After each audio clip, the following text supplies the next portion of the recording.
Good morning all of you. शुरुआत कर रहे हैं साइंस, और साइंस में हमारा आज का टॉपिक है मिरर। मिरर को ही हिंदी में कहते हैं दर्पण।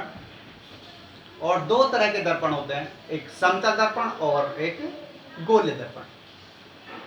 समतल दर्पण जो है उसे कहते हैं प्लेन मिरर। क्या कहते हैं? Plane mirror.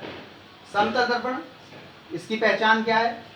एक प्लेन दर्पण लिया है, कांच का एक टुकड़ा लिया है जिसमें एक तरफ पॉलिश कर दी है और दूसरी तरफ जो पॉलिश नहीं की हुई है हिस्सा है उसमें प्रतिबिंब मतलब इमेज बनती है। जैसे हमारे घरों में शीशा टंगा हुआ है, हम देखते हैं उसमें जैसे चेहरा अपना देखते हैं तो उसमें हमारा ही एक अक्स दिखाई देता है, एक प्रतिबिंब दिखाई देता है। अब जो हमारा प्रतिबिंब दिखाई देता है वो हिस्सा होता है जिसमें पॉलिश नहीं है, और जिसमें पॉलिश की है ये हमने पॉलिश के लिए एक लाइनें बना दी ऐसे। जो पॉलिश वाला हिस्सा है वो पीछे की तरफ आता है, बैक में। फ्रंट में इमेज बनती है और बैक में पॉलिश होती है। जो पॉलिश होती है चांदी की पॉलिश हो सकती है, कलई भी कहते हैं इसे, और इसे रेड ऑक्साइड, लाल अवक्षेप का लेप लगाया जाता है, रेड ऑक्साइड लगाई जाती है जिससे प्रकाश की किरणें आर पार ना जाए और प्रतिबिंब बन जाए। दूसरा होता है गोल्य दर्पण। गोल्य दर्पण जैसे नाम से ही पता चल रहा है, वो दर्पण जो गोल गोल हो। और ये कैसे बना हुआ? जैसे प्लेन बना हुआ था, प्लेन मिरर बना हुआ था एक प्लेन इमेज से, ऐसे ये गोल्य दर्पण बना हुआ है एक गोले से। किससे बना हुआ है? एक गोले से। हमने गोल कांच की बॉल ले ली, जैसे बॉल होती है फुटबॉल जैसे बड़ी, ऐसे ये कांच की बड़ी फुटबॉल ले रखी है जो ये है। अब उसमें से हमने एक हिस्सा ये काट दिया। जैसे ही हिस्सा काटेंगे अभी हमारे पास ऐसा आ गया एक रूप बनकर। अब हमने जैसे ये लिया तो ये ऐसा है जैसे कांच की बॉल होती है, और उस बॉल में अगर हम देखें तो ऐसा ही रूप बना हुआ है, ऐसा बना हुआ है, ऐसा ये बना हुआ है। अब इसमें हमने क्या करा है, इसी में एक तरफ पॉलिश कर दी है, क्योंकि हमें इसे दर्पण बनाना है। दर्पण बनाने का प्रोसेस क्या था? एक तरफ पॉलिश कर दो और एक तरफ बिना पॉलिश के। जैसी पॉलिश करेंगे हम तो ये एक तरफ पॉलिश का आ गया और एक तरफ बिना पॉलिश का। अब हमने इधर ही नहीं, जैसे ये था हमारे पास, या तो हम इधर करेंगे या फिर इधर की तरफ कर देंगे पॉलिश। दोनों में से किसी तरफ एक पॉलिश तो होगी। एक तरफ जिधर पॉलिश हो रही है वो तो बैक में, और बाकी दूसरा फ्रंट में। ये वाला इधर बैक में, ये फ्रंट में। कोई सा भी हिस्सा ले सकते हैं हम, इस ये वाला हिस्सा काट के ले सकते हैं, वही आएगा सीधा।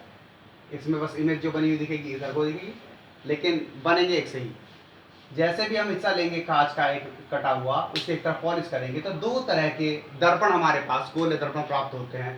पहला है ये और दूसरा ये। पहले दर्पण का नाम है अवतल दर्पण और दूसरे वाले का नाम है उत्तल दर्पण। अब इसकी पहचान क्या है? इसकी पहचान को समझते हैं। मैंने बनाया हुआ भी है, पहले से भी दिखाता हूँ मैं एक बने हुए को। देखो पहले मैंने बनाया हुआ है, कांच की एक बॉल ले रखी थी, उस बॉल में से एक हिस्सा काट लिया, और काटने के बाद ये दिख रहा है आपको जिसमें पॉलिश नहीं हो रही, और ये लाल रंग की पॉलिश हो रही है, दिख रही है।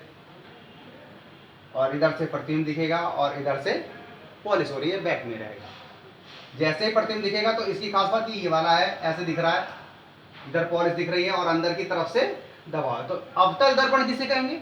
अवतल के दर्पण का मतलब क्या हुआ? इसकी अगर हम डेफिनेशन देखेंगे, इसे हम याद करने की कोशिश, पहचानने की कोशिश करेंगे तो कैसे करेंगे?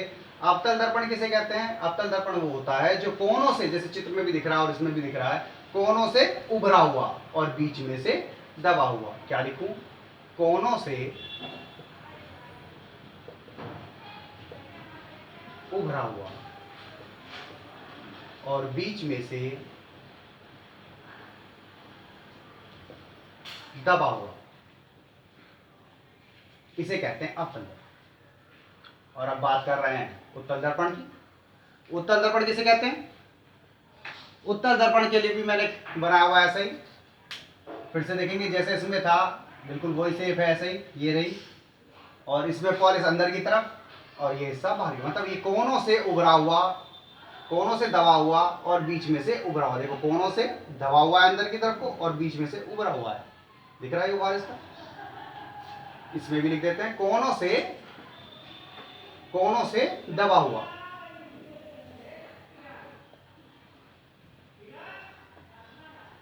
हुआ, और बीच में से उभरा हुआ। क्या कहलाएगा? उत्तल दर्पण। मतलब अगर हम गोले दर्पण की बात करें जो हमारे सिलेबस में रहेगा और इसके प्रतिबिंब भी हमें बनाने रहेंगे, तो हमें सबसे पहले यही पहचानना है कि उत्तल दर्पण कौन सा होता है और अवतल दर्पण कौन सा होता है। उत्तल दर्पण होता है जो बीच में से, देखो बीच में से कैसा है? दबा हुआ और कोनों से उभरा हुआ। बीच में से दबा हुआ और कोनों से उभरा हुआ अवतल दर्पण है। और उत्तल दर्पण किसे कहेंगे? जो कोनों से दबा हुआ है और बीच में से उभरा हुआ है। अब इसमें समझेंगे, जैसे हम एक गोला बनाते हैं तो उसका एक बिंदु लेते हैं जिसे कहते हैं केंद्र, और केंद्र से ये जो दूरी होती है, केंद्र से जो ये दूरी होती है, ये सीधी जो मेरे से बन नहीं रही है, ये बन गई, इसे हम कहते हैं त्रिज्या। क्या कहते हैं? त्रिज्या। और ये इन सब में होगी, चाहे इससे ले लो या उससे ले लो, किसी से, मतलब एक जैसे ही लाइन खींची जाएगी। और अगर हम यहाँ लेंगे तो ये त्रिज्या कहलाएगी, और ये त्रिज्या होती है वक्रता त्रिज्या। क्या कहते हैं इसे? वक्रता त्रिज्या, आर। यहां से यहां तक की डिस्टेंस को कहा जाएगा वक्रता त्रिज्या आर, केंद्र से। ये केंद्र है, क्या कहा गया इसे? आर। वो इसमें भी दिखेगी, इसकी भी वक्रता त्रिज्या होगी, ऐसे ही आर होगी। वो कहां से होगी? वो मान लो यहाँ पॉइंट है तो यहां से यहां तक, ठीक है। अवतल और उत्तल में क्योंकि एक गोले से बनी हुई है तो इसकी वक्रता त्रिज्या क्या होगी? जो केंद्र से लेकर उस दर्पण तक के बिंदु की दूरी है। और जहां ये मिला हुआ है इसे कहते हैं ध्रुव P से, और इसे डिनोट कर दो O से, डिनोटेड बाय O। बीच में